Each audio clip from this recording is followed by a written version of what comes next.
Wow, what a day, what a day, what a day. So we're going to go into the news headlines. Let me just quickly take us into that for a few minutes, and then we're going to do the phone-in segment. So I'm looking forward to that one too. But yes, we'll begin with the newspapers.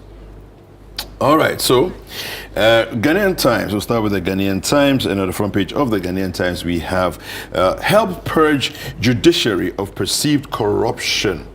This is the president to GBA. We also have ECOWAS Reg EC's project to promote timely release and distribution of vaccines launched. All right. Justice Tokonu requests for petition from president.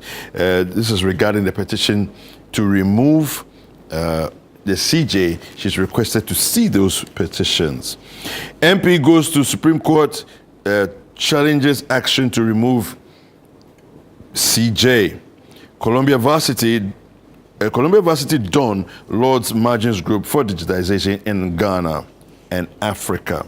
So those are the headlines on the front page of the Ghanaian Times. On the back page, we have ILO, UNIMAC signed MOU to strengthen media reporting on migration. Of course, ILO is the International Labour Organization.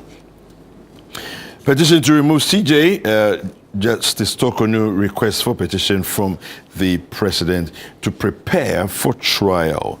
All right, so that's the Ghanaian Times front and back pages. Let's take a look at the News Center newspaper. And we have here, court to hear bail application of former NSB boss and wife today.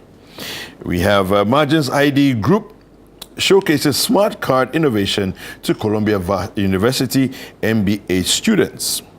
We have CJ requests copies of removal petition amidst 2 injunction suits.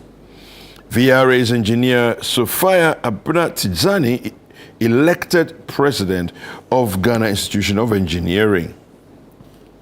SME loans. Fidelity Bank grants 427 million Ghana cedis in 2024, supporting 35,000 jobs, injecting over 3.08 billion Ghana cedis into the economy. All right, let's take a look at the back page. We have Margins ID Group showcases a smart card innovation to Columbia University MBA students and government to revitalize NIB with a strategic turnaround. So those are some of the headlines. That's the News Center newspaper. I'll take you next to the Herald.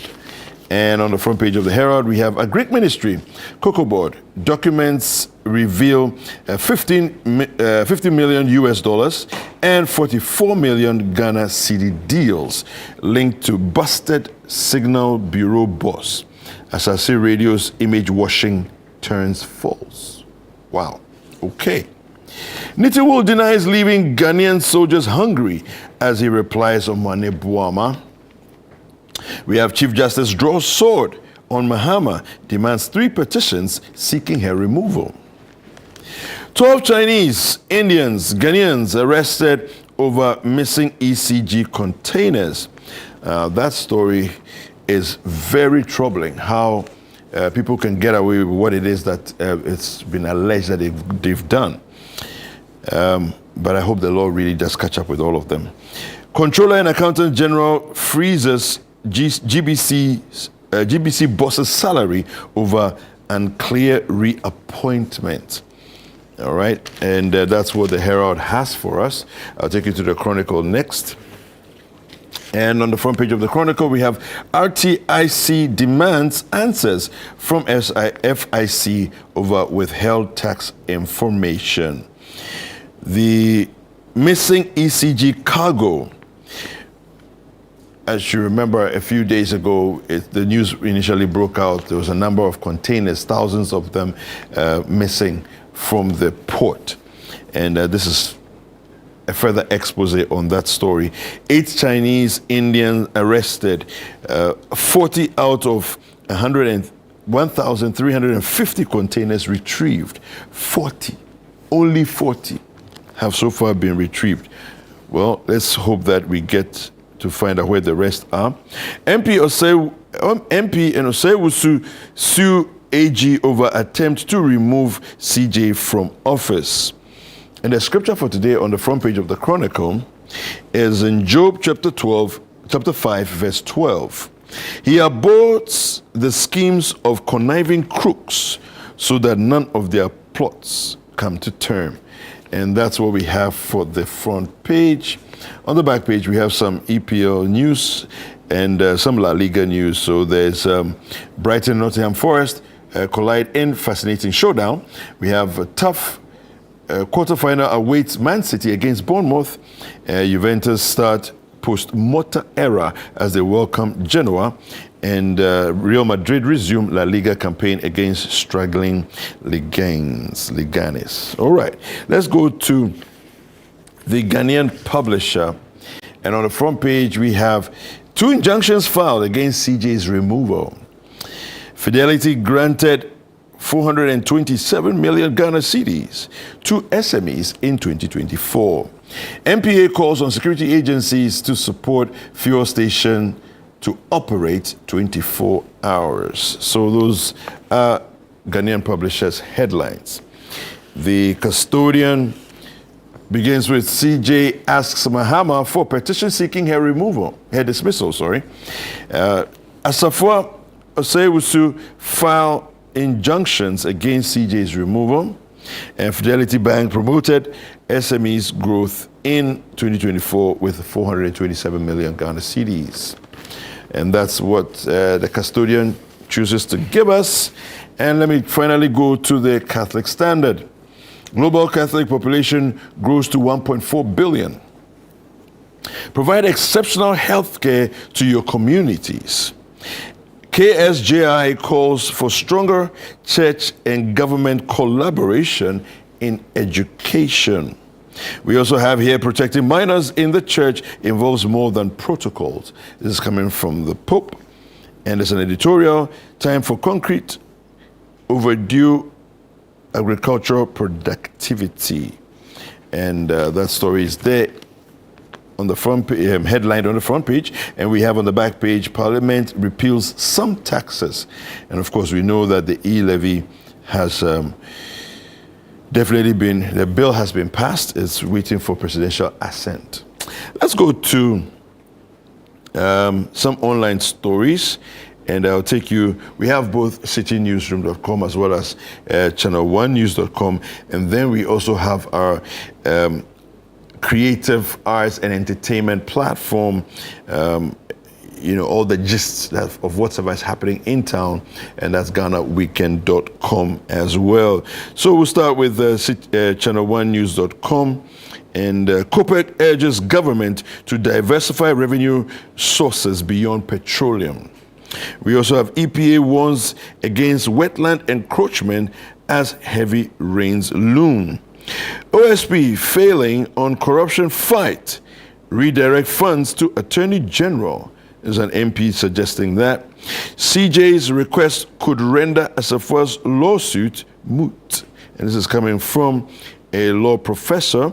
And we have 12 Chinese, 1 Ghanaian nabbed over missing ECG containers. Okay, so lots of stories there on ChannelOneNews.com. You can go there for your credible news updates. I'll take you to citynewsroom.com.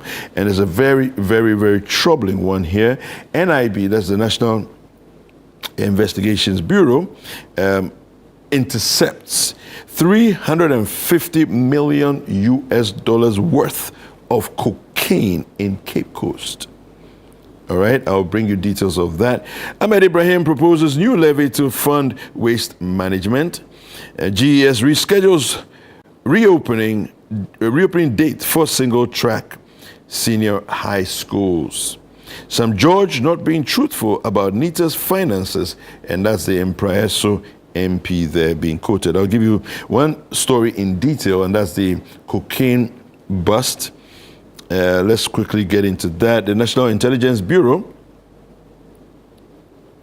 intercepted a major cocaine shipment on March the 4th, 2025, seizing approximately 3.3 tons of the illicit substance en route to Accra from the western region.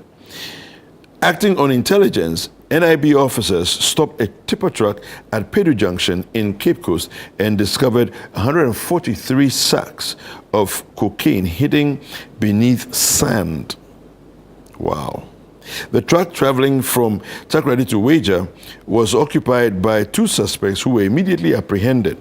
Field tests by the Narcotic Control Commission confirmed the substance as raw cocaine, with initial seizure weighing 2,974 kilograms. Goodness. Further investigations on March the 8th led officers to a suspect's residence where they uncovered 13 more sacks and an additional bag of suspected cocaine totaling 345.07 kilograms. Now, laboratory tests conducted by NACOC and the Ghana Standards Authority confirmed that the consignment's total weight of 3,319.68 kilograms with purity levels between 50% and 70%. The cocaine, valued at over 350 million on the streets, US dollars on the streets, is believed to have entered Ghana by sea through fishing vessels. According to a report by 3 News, 2 suspects, Isaac Kweku and Kenneth Kobina, have been remanded in custody and are scheduled to reappear in court on April 2nd, 2025. Meanwhile, the NIB, that's the National Intelligence Bureau, has identified additional suspects who remain at large and is actively pursuing their arrest to ensure all involved are brought to justice. And that's the story there. Wow. Well, it's good news that this bust has been intercepted and apprehended, and hopefully this will send a strong signal to anybody who is trying to mess up our terrain in Ghana, that you will be found out and you'll be dealt with as well appropriately. All right, we're going to take a quick break. When we're back, we're going to get into a phone conversation. A question that we're asking you is, which food, and I'll give you the list when we come back, which food, if you had no other choice, you had to eat it, only that food for an entire year, which will you choose? We're going to give you a list to choose from. We'll be right back after this break.